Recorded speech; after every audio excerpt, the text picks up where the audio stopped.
Salve Maria Santíssima, que a paz e o amor de nosso Senhor Jesus Cristo e o amor de Maria esteja em cada coração. Muito bem, hoje estamos em festa, hoje comemoramos o dia do patrono da Santíssima Escravidão por Nossa Senhora, São Luís Maria Guilhão de Montfort. São Luís, que nasceu no dia 31 de janeiro de 1673, na França, e faleceu no dia 28 de abril de 1716. São Luís Maria Guilhão de Montfort foi o precursor nessa perfeita devoção, nessa perfeita entrega, a total consagração a Nossa Senhora, a total escravidão de amor por Nossa Senhora. Muito bem, nosso passo de hoje é o 17º e vamos meditar a nossa impossibilidade na vida sobrenatural.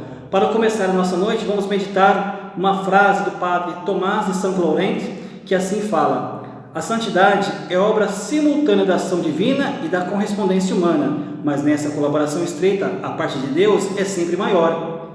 Sem mim nada podeis fazer, disse Jesus. A alma deve, pois, antes mais entregar-se docilmente à ação misteriosa da graça. Essa é uma lei universal. E ainda, para complementar, mais uma citação do Catecismo da Igreja Católica e também do trecho da Imitação de Cristo, que assim fala: nada devemos confiar em nós mesmos, mas sim devemos pôr em Deus a nossa esperança. Não há inimigo pior nem mais perigoso para a nossa alma do que nós mesmos. Então nós precisamos atentar a essa graça, que sem Deus nada somos. Sem Deus, sem Nossa Senhora, sem essa escravidão, sem essa servidão, sem esse cuidar de Nossa Senhora, nada somos. Como já disse das outras vezes, nada somos além de barro. Nós precisamos pedir todos os dias essa graça. Nós não devemos cessar de pedir essa graça para o Senhor, de estar na presença dEle, de conquistarmos a perseverança nesse bem-estar, que é somente pelo socorro do Pai. A respeito dessa definição, gostaria de mencionar aqui no Concílio de Trento, no CS6, no Cânon 22, que assim fala: que seja anátema quem disser que, uma vez justificados, podem perseverar na justiça recebida sem o especial socorro de Deus. Então fala assim, que seja anátema. O que é uma pessoa anátema? Uma pessoa excomungada. Que seja excomungada uma pessoa que fala que ela perseverou sem ação e sem o desejo de Deus. Deus, Ele quer a nossa mudança de vida. Nossa Senhora, ela vem nos dar essa graça. Nossa Senhora, ela vem nos mostrar o caminho, como disse. É desejo de Deus que nós chegamos à nossa plenitude da graça. O que é? A nossa morada celeste. Como disse, nós nascemos para viver, crescer, frutificar, produzir e almejar a nossa graça, que é a nossa pátria celeste. Lá é a nossa morada definitiva. Lá é a morada onde Deus tem sonhado para nós. Lá é o nosso lugar. E essa graça sobrenatural, ela precisa viver em nós todos os dias. Nós não devemos nunca deixar de cessar de pedir essa graça na nossa vida. E existem algumas graças que nós precisamos viver todos os dias para nós experimentarmos essa conversão e essa mudança de vida. Eu gostaria de definir, de modo bem popular, essas três graças para nós podermos entender de maneira bem simples, de maneira bem assim popular, para poder termos a interpretação correta. Existem três tipos de graças que nós precisamos viver para a nossa conversão e a nossa mudança de vida. São as graças atuais, as graças ascendentes e as graças concomitantes. Para que servem essas graças? Essas graças, elas servem para quê? Que elas são como se fossem escadas, degraus, que a partir do momento que eu vou vivendo, que eu vou me aperfeiçoando, que eu vou vivendo cada dia, eu vou experimentando essa primeira graça, essa segunda graça e essa terceira graça. E uma graça, ela se une à outra, ela se encaixa à outra. O que seria essas graças atuais? Nós sabemos bem que Deus, Ele derrama as graças dEle, as graças, os dons, todos os prodígios, tudo aquilo que Deus criou para nós, os seres humanos, está aqui. A natureza, os alimentos, os animais, todas as coisas que nós podemos enxergar, Deus criou tanto para os justos como para os injustos, para os bons e para os maus. Deus é todo amor. Então toda essa graça que está no ar, tudo aquilo que está ao nosso redor, toda aquela graça de Deus que para no ar, essa graça é a graça atual, é a graça que para no ar, tudo aquilo que está no nosso contexto, tudo aquilo que nós podemos vivenciar, enxergar. É como se fosse uma frequência, vamos imaginar assim de um modo bem popular, como se fosse uma frequência de uma sintonia de televisão. Sim, como se fosse aquelas ondas de televisão que ela está no ar. A gente não enxerga, a gente não visualiza, nós sabemos que em cima de nós tem muitas ondas que vai passando. Ondas de celular, de televisão, de rádio. Na verdade, você vai no seu rádio lá, você sintoniza você acha a rádio que você tem a sua preferência. Justamente isso, é aquela frequência, é aquela sintonia que Deus coloca, daquela graça que está atual em cima de nós, que Deus derrama para todo mundo, seja bom, seja ruim, é a graça atual. A segunda graça, e lembrando que essa graça atual é uma graça que vem gratuita de Deus, dependendo somente da sua livre vontade. É uma graça que Deus dá, definindo ainda essa graça atual. É uma graça livremente dada por Deus, do coração de Deus. A segunda graça é a graça antecedente, que nos move para o ato da virtude, com o qual temos que cooperar, aceitando e tornando eficaz o impulso divino. Ou seja, é como se nós, nesse modo de interpretação que eu estou dando, como se fosse uma onda de televisão, é como se fosse nós almejarmos essa virtude, nós procurarmos sintonizar o canal. Entenderam? É como se nós almejássemos sintonizar o canal. Aí você está na sua televisão lá, hoje tem um controle remoto, ninguém sintoniza mais, né? A pessoa está no controle remoto lá, vamos supor que está no controle remoto. Você coloca lá os canais católicos, os canais que não são católicos, canais seculares, você vai colocar lá, sintonizei o canal de Deus. Aí, uma vez que eu sintonizei, o que eu vou fazer? Eu vou ficar interagindo com tudo aquilo que Deus vem colocando no coração. Eu vou vendo, eu vou assistindo, não é verdade? Quando você assiste uma canção nova, uma século XXI, uma rede de vida, você vai vendo um acampamento, você vai vendo uma pregação, você para, você sintonizou, você para e você começa a enxergar, você começa a participar, você começa a interagir e aquilo vai começando a entrar onde? No seu coração. Você vai absorvendo essa graça.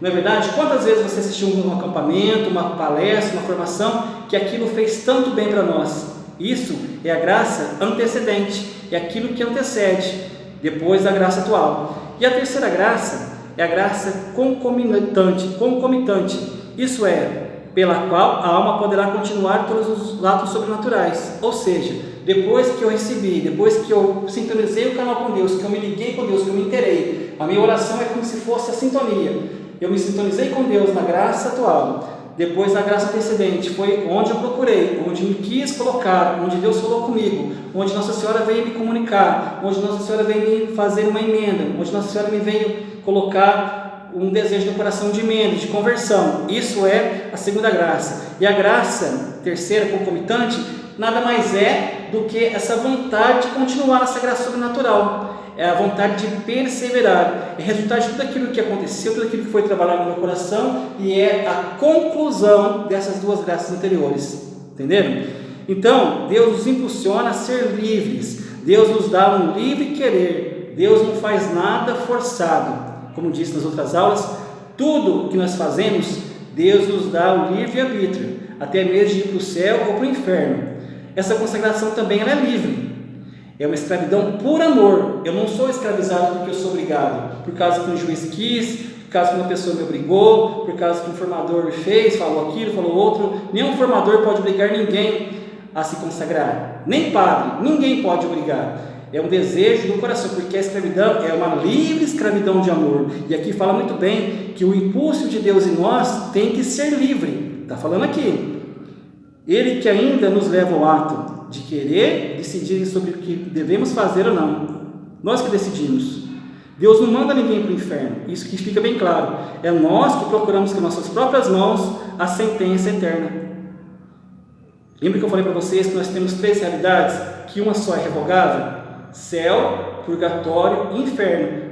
Das três, somente o purgatório é uma sentença revogável. Uma vez que nós estamos na glória dos céus, nós estamos na nossa plenitude, estamos lá com Jesus, Nossa Senhora, com os santos, com nossos entes queridos. Purgatório, como se tivesse ficado pequenas manchas, pequenas coisas para serem purificadas em nós, pequenas inclinações, pequenas más tendências, onde depois de um certo tempo, pela oração dos nossos entes queridos que vão ficar aqui na terra, por muitas missas, por muitos jejuns, por muitas reparações das pessoas que ficaram aqui, porque uma vez que nós estamos no purgatório, nada podemos fazer por nós dependemos da caridade das pessoas. Aí sim, quando estivermos prontos, nós vamos para o céu. Lembra que eu falei na aula anterior, quando Jacinta perguntou de duas coleguinhas que tinham falecido fazia pouco tempo, naqueles meados de 1917, Nossa Senhora falou para Jacinta assim: uma ficou um mês no purgatório e já está comigo no céu, a outra deverá ficar no purgatório até o fim do mundo. Então essa realidade de purgatório, ela é muito forte, ela é muito verdade na fé católica, entendeu? A gente precisa interagir que se nós formos no purgatório, Que bom, que privilégio. Temos certeza do céu. E a terceira realidade é o inferno, onde você foi condenado, acabou, foi condenado, não tem reverso nessa sentença de Deus.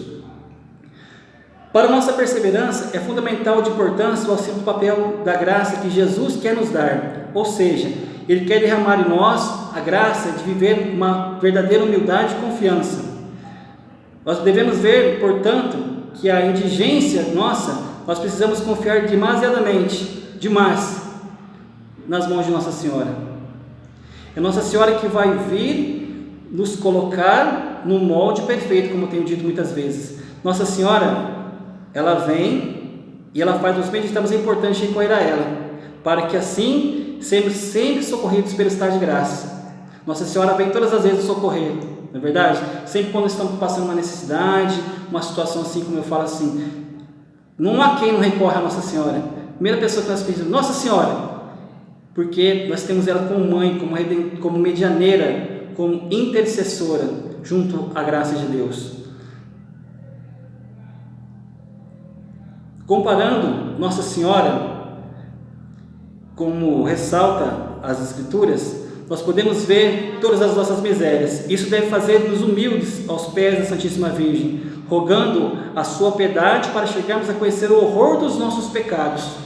É justamente esse exercício que nós devemos fazer todos os dias, é examinar todos os dias nossos pecados, como somos podres, como somos sujos, como somos imperfeitos, como nada somos a não ser de sapos e lesmas que tudo sujam com as suas gosmas. É assim que nós temos que interpretar a nossa vida. Nada somos a não ser que lesmas e sapos. E nós precisamos viver a graça de pedir para o nosso Senhor nos emendar de vida e levantarmos uma forte decisão de sermos santos. E precisamos ser corajosos. Corajoso de que jeito? Para a gente poder definir bem. Não tem como eu ser escravo vivendo uma vida de pecado. Não tem como ser escravo, porque é para formar, e a gente tem que falar a verdade. A gente não pode falar meio termo. A gente tem que falar o que está escrito na palavra de Deus, está escrito no tratado e no catecismo da Igreja Católica. Não tem como ser escravo vivendo uma vida de adultério. Não tem como ser um escravo vivendo uma vida de um namoro indecente. Não tem como ser escravo vivendo de um casamento irregular. Não tem como ser escravo vivendo de um gênero mesmo que o meu. Eu não tenho nada contra quem tem essa prática, mas o Catecismo da Igreja Católica e a Sagrada Escritura fala que não pode. Uma vez que você queira viver a castidade, você pode fazer. Não é proibido para quem quer viver na castidade, mas dessas práticas erradas não pode. Você pode namorar, mas desde que seja um namoro santo e casto. Você pode fazer a consagração, desde que o seu casamento seja regulamentado. Você pode fazer, se você tem esse tipo de práticas, mas desde que você procure o sacerdote, faça o acompanhamento e tenha o desejo no seu coração de viver a castidade, porque não tem como fazer meio termo. E uma vez escravos, é escravo para sempre. Não tem como fazer uma carta de alforria, não tem como fazer hoje, porque hoje é muito fácil, né? As pessoas casam, separam, vai lá e faz uma carta, faz um documento de desquite. Uma vez que você se escravizou por Nossa Senhora, nas mãos dela, por Jesus, não tem mais retorno. Você é escravo até o fim. E se você fazer essa escravidão de modo irregular, de modo errado, de modo inconsequente, você vai para o inferno de cadeia, contratinho do contrato de escravidão, né, a fórmula, tudinho dobradinho debaixo do braço, você vai para o inferno. É muito sério isso que eu estou falando. E isso daí não serve somente para quem está assistindo, primeiramente serve para mim. Se eu pegar e ter qualquer tipo de vida torta, ou vida assim que me leva a pecar, e eu for me abraçando essas práticas, com certeza também, se eu não me emendar, eu vou também. Como eu disse, eu não sou melhor que ninguém. Eu sou, de repente, até mais pecador que muitas pessoas. A mim foi me dado essa miserável graça de poder estar fazendo essa comunicação com vocês. Por mim eu nem estaria aqui, mas foi me dado esse incumbimento de Nossa Senhora, ela que colocou. Eu sou uma pessoa completamente acanhada, completamente tímida, mas pela misericórdia de Jesus e pela vontade da Santíssima Virgem Maria, ela me deu a graça de poder me comunicar de maneira simples, de maneira até mesmo com muitas palavras erradas, mas é por ela, e quando ela toma a frente, é ela que faz. Vamos meditar essa parte dessa nossa formação, parte por parte, da oração da Ave Maria para nós fazermos a comparação entre a Virgem Maria e nós, seus pobres filhos. Ave Maria, cheia de graça. A Santíssima Virgem estava e estará sempre cheia de graça, graça santificante, mais que todos os anjos e santos, enquanto nós, ao permanecermos na soberba, estamos repressos das chagas impostas às novas quedas. O Senhor é convosco, o Senhor esteve com a Santíssima Mãe, mais que qualquer outra criatura, presente nas suas puríssimas entranhas, unido à sua alma. No entanto, quanto mais nos afastamos de Deus, destruímos a sua divina presença através do nosso pecado. Bendita sois vós entre as mulheres. A Santíssima Virgem soube muito bem aproveitar todos os seus dons e bênçãos com a qual o Senhor a contemplou. Na nossa pobreza, andamos aproveitando mal os bens sobrenaturais que possuímos. Bendito o fruto do vosso ventre, Jesus.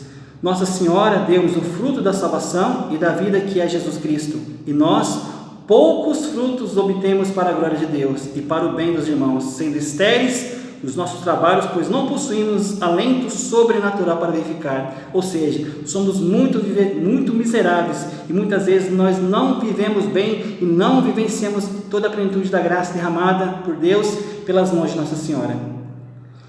Que essa noite nós podemos fazer essa graça de vivenciar mais uma vez que precisamos ser humildes, dependentes de Nossa Senhora, totalmente dependentes das graças de Deus, porque é pela graça de Deus, pela graça vinda de Jesus e pelas mãos de Nossa Senhora que tudo faz para tentar salvar nossas almas. Sim, Nossa Senhora tenta de tudo. Nossa Senhora fala, Nossa Senhora nos pede.